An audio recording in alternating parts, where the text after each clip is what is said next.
ৰামে জল পুষ্প ফল মূল খাদ্য দ্ৰব্য যত অন্ন আদি কৰি সবে অৰ্পিব কৃষ্ণত।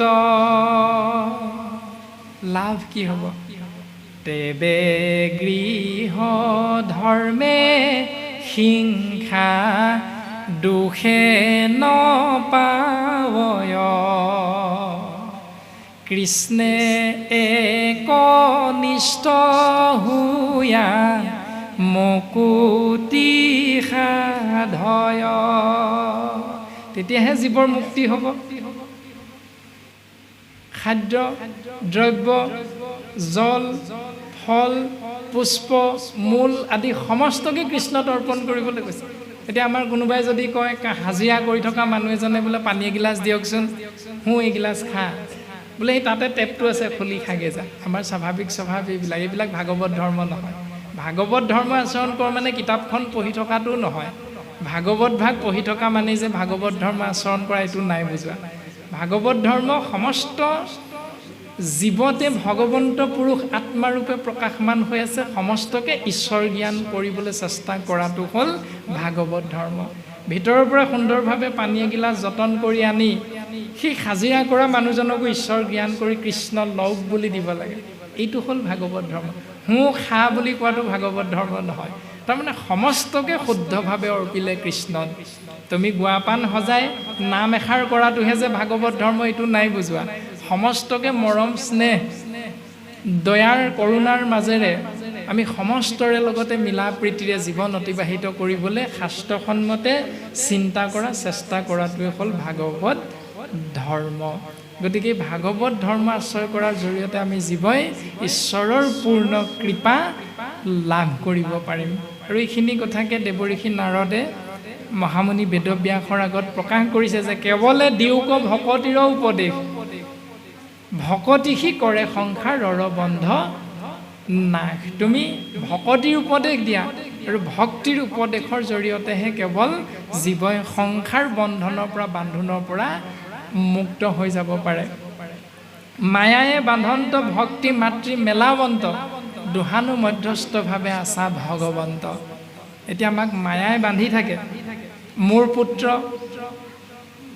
মোৰ কন্যা, মোৰ ল'ৰা, মোৰ ছোৱালী, মোৰ মাটি, মোৰ বাৰী, মোৰ গাড়ী, মোৰ ধন, মোৰ সম্পত্তি আদি মোৰ মই বুলি মায়াই বান্ধি থাকে। আৰু সেইকাৰণে যশোদাই সেই মই আৰু মোৰ পুত্ৰক মই বান্ধিম এই বুলি ভবা এই দুৱাঙুলেহে নুজুৰিলে। এইটোৱে হ'ল অহংকাৰটো।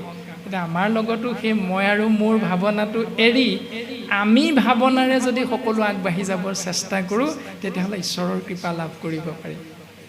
5 মহল ঘৰ বনালোঁ ঠিকে আছে, কিন্তু দাঁতি ঘৰ যদি পানী পৰা ব্যক্তি, নামঘৰৰ বাটচৰা ভাগ 50,000 মান টকা খৰচ কৰি বনাই দি বাহ ল'লোঁ, কিন্তু দাঁতি ঘৰক যদি তাৰ বিপৰীতে টিং এপেটি আনি আমি যদি পানী পৰাৰ পৰা অকণমান উপকাৰ কৰিলোঁহেঁতেন, সেইটো ভাগৱত ধৰ্ম। ভাগৱত ধৰ্ম মানে বাটচৰা ভাগ দিলোঁ, সেৱকী বুলি দাতা বুলি তলত নামটো লিখি জহটো ল'লোঁ, এইটো ভাগৱত ধৰ্ম নহয়। চিন্তাখিনি আমি ভাল ধৰণে কৰিব লাগিব। এইখিনিয়ে হ'ল ভক্তিৰ উপদেশ। দেৱঋষি নাৰদে সুন্দৰভাৱে বেদব্যাসক ভাগৱতৰ মাধ্যমেৰে এইখিনি কথা প্ৰকাশ কৰিবলৈ সিদ্ধান্ত দিছে। এই ৰামে ভকতিৰ প্ৰভাৱ শুনি ঋষি ব্যাস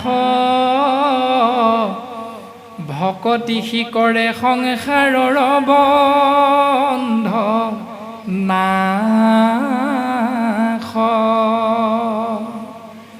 স্বধৰ্মকতে যি ভজে কৃষ্ণক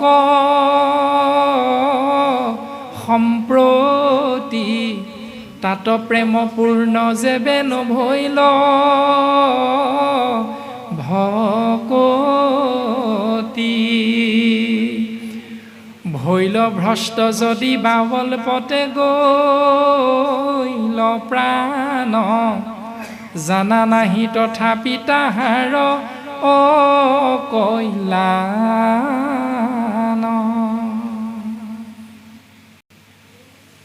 আমাৰ জীৱৰ স্বধৰ্ম হ'ল সংসাৰী জীৱই সংসাৰ ধৰ্ম পালন কৰা, এইটো হ'ল স্বাভাৱিক এটা স্বধৰ্ম। কিন্তু জীৱ আত্মাৰ স্বধৰ্ম হ'ল কৃষ্ণ পিতৃ কৃষ্ণক ভজনা কৰা। এতিয়া শৰীৰধাৰী মনুষ্যৰ স্বধৰ্ম হ'ল জন্ম দিয়া পিতৃক, পিণ্ড দিয়া, পিতৃৰ অৰ্থে কৰ্ম কৰা, বছৰে বছৰে, ছমাহৰ মূৰত ছমহীয়া, বছৰেকৰ মূৰত বছৰেকীয়া, এইটো হ'ল আমাৰ মনুষ্য জন্ম দিয়া পিতৃৰ অৰ্থে কৰা। কিন্তু আত্মাৰ স্বধৰ্ম হ'ল পিতৃ পৰমাত্মাৰ কথা চিন্তা কৰা। এতিয়া ইয়াত সিদ্ধান্ত দিছে স্বধৰ্মক তেজী ভজে কৃষ্ণক সম্প্ৰতি। আমাৰ শৰীৰধাৰী মনুষ্যৰ যিটো স্বধৰ্ম সেইটোক ত্যাগ কৰি দান দক্ষিণা, শ্ৰাদ্ধপিণ্ড, ভোজনী, মুণ্ডন আদি আদি স্বধৰ্মবিলাক ত্যাগ কৰি যদি কৃষ্ণক তুমি ভজনা কৰা, তাত প্ৰেমপূৰ্ণ যেবে নভৈল ভকতি, তাত সম্পূৰ্ণ ৰূপত প্ৰেমপূৰ্ণ ভকতি নহ'লেও ভৈল ভ্ৰষ্ট যদি বা অল্পতে গৈল প্ৰাণ, যদি অকস্মাতে সেই জীৱ এই সংসাৰ এৰিব লগা হয়, জানা নাহি তথাপি তাহাৰ অকল্যাণ, তেওঁ এই সংসাৰৰ পৰা গতি লাভ কৰিব পাৰিব। অৰ্থাৎ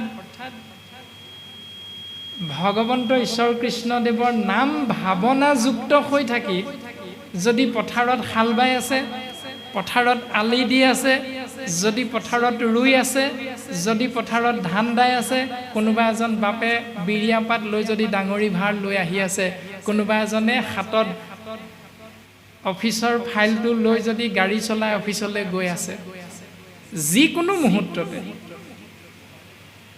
ঈশ্বৰ কৃষ্ণদেৱৰ নাম ভাৱনাত থকাৰ বাবে যদি এক্সিডেণ্ট হৈ দৈৱ দুৰ্বিপাকত পৰি যদি সেই জীৱই সংসাৰ এৰিব লগা হয়, জানা নাহি তথাপি তাহাৰ অকল্যাণ। কিন্তু যুগ যুগ ধৰি যাগ যজ্ঞ কৰিলেও সেই মুক্তি জীৱই লাভ কৰিব নোৱাৰে। অৰ্থাৎ আন ধৰ্মে তন্ত্ৰে মন্ত্ৰে বহু ছিদ্ৰ হয়, ভাগৱত ধৰ্মে জানা শিখবনো হয়।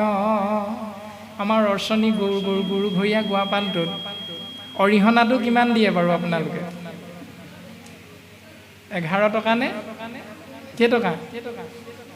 হা, গুৰু ঘৰীয়া গুৱাপান ভাগত অৰিহণাটো কিমান দিয়া নিয়ম আছে? 21 টকা। 21 টকা আৰু 11 টকা দিয়ে। তাৰমানে নিৰ্দিষ্ট নাই, 11 টকা দিলেও হৈ যায়, 21 টকা দিলেও হৈ যায়। ভগৱন্তই কৈছে নেকি মোক 21 টকা দিলেহে মই তেওঁক কৃপা কৰিম, মোক 1000 টকা দিলেহে মই কৃপা কৰিম, এই বুলিতো ক'তো কোৱা নাই। সেইটো এটা আমাৰ নিয়ম মাত্ৰ। 21 টকা বা 11 টকা বিজুৰীয়া সংখ্যা এটা দিব লাগে। এতিয়া বাকী আমাৰ নীতি নিয়ম বহুখিনি কৰি থকা হয়, কিন্তু বাকী নিয়মখিনি অৰ্থাৎ আন ধৰ্মে তন্ত্ৰে মন্ত্ৰে বহু ছিদ্ৰ হয়। অন্য যাগ যজ্ঞ পূজা পাতল দান দক্ষিণাৰ ক্ষেত্ৰত যদি নিৰ্ধাৰিত নিয়মটো পালন নকৰি বেলেগ নিয়ম এটা পালন কৰে, তাত কিন্তু ছিদ্ৰ আছে, অৰ্থাৎ অপৰাধ ৰৈ যায়। কিন্তু ভাগৱত ধৰ্ম মতে এই বোলে হ'ব আৰু দিয়া, 1 টকা 4 অনা দিলেও হ'ব, ভকতে যদি হ'ব বুলি কৈ দিয়ে নহয়, তাত কোনো অপৰাধ নাই, সেইটোৱে হৈ যায়। ভাগৱত ধৰ্মত বাকীবিলাক ধৰ্মত হোৱা অপৰাধবিলাক অকণমানো নহয়। এতিয়া আমি কোনটো পালন কৰিম? এতিয়া আন ধৰ্ম পালন কৰিম নে ভাগৱত ধৰ্ম পালন কৰিম? যদি ভাগৱত ধৰ্ম পালন কৰোঁ তেতিয়াহ'লে জীৱৰ কল্যাণ। হৰি নাম কীৰ্তনত নাহি কাল দেশ পাত্ৰ, নিয়ম সংযম একো বিধি, হৰিত শৰণ লৈয়া কেৱল শৰীৰ নাম, কীৰ্তন কৰন্তে শুৱে সিদ্ধি। তাৰপাছত সিদ্ধান্ত দিলে পিতৃৰ অৰ্থে পিণ্ড দান দিয়া, পিতৃৰ অৰ্থে ভোজনী দিয়া, পিতৃৰ অৰ্থে মুণ্ডন কৰা, প্ৰত্যেকটো কৰ্ম ভাগৱতে শুদ্ধ নে অশুদ্ধ সিদ্ধান্ত দিছে। পিণ্ডৰ বিষয়ে সিদ্ধান্ত দিছে। পুত্ৰ ভৈলে পিণ্ড দিব লাগয় বাপৰ। যদি পুত্ৰ হয় পিতৃ পৰলোকগামী হোৱাৰ লগে লগে পিণ্ড দিব লাগিব, এইটো শাস্ত্ৰত কৈছে। ভাগৱত শাস্ত্ৰৰ ঋষভ চৰিতত খুব সুন্দৰভাৱে পৃথু অৱতাৰত পঞ্চম স্কন্ধৰ পৃথু অৱতাৰত পৃথুৰূপী ভগৱন্তই সিদ্ধান্ত দিছে, সেই মোৰ পুত্ৰসকল, যিহেতু তোমালোকৰ মই পিতৃ, গতিকে পিতৃ হিচাপে তোমালোকে পুত্ৰই মোক পিণ্ড দিব লাগিব। পুত্ৰ ভৈলে পিণ্ড দিবাক লাগয় বাপৰ, দেউতাকৰ অৰ্থে পিণ্ড দিব লাগিব। কিন্তু সেই পিণ্ডটোৰ নাম কি জানানে?